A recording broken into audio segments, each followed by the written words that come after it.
राजधानी एक्सप्रेस अपने निर्धारित समय पर चल रही है। कृपया यात्री ध्यान दें, गाड़ी नंबर 2 प्लेटफॉर्म नंबर आपके गेट के सामने खड़ी है। नमस्कार दोस्तों, मेरा नाम है सुजल वेद और मुंह करवा वाला हूं डेली व्लॉगिंग और यो है डे 84। तो आज मैं आई गयो सब्जी मंडी सब्जी लेवा और 4 याड़ी जो दामो धीम कर मेलियो वो थाने पे होता हूँ भाई। 4 याड़ी देखो धमाको भी रखियो सब्जी धमाको जोरदार धमाको जोरदार। मंडी में तो चिल्ला चोट है जोरदार।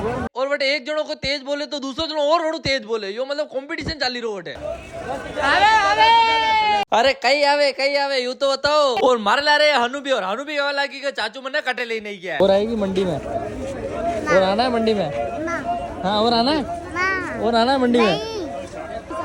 अबे नहीं आवे तो वनडे बाद मार ली थी थैला भरने सब्जियां और घरे गया, क्योंकि घरे हो हमारा मुंबई रो में और आज तो मुंबई जीती नहीं रहेगा। और मारे करना असाइनमेंट और काम, तो मैं असाइनमेंट और काम करता करता भी मैच देखियो और हटी पता पड़ियो कि हमारी मुंबई इंडियंस मैच ही हारी, मतलब हमारे आज भी मैच नहीं जीतियो है। अब कहीं नहीं वैसे के बाबूजी जैन पूछानो पड़ी मुंबई रे कई भी हो वहाँ पे दुखी कह रू मला बचे काले राम राम।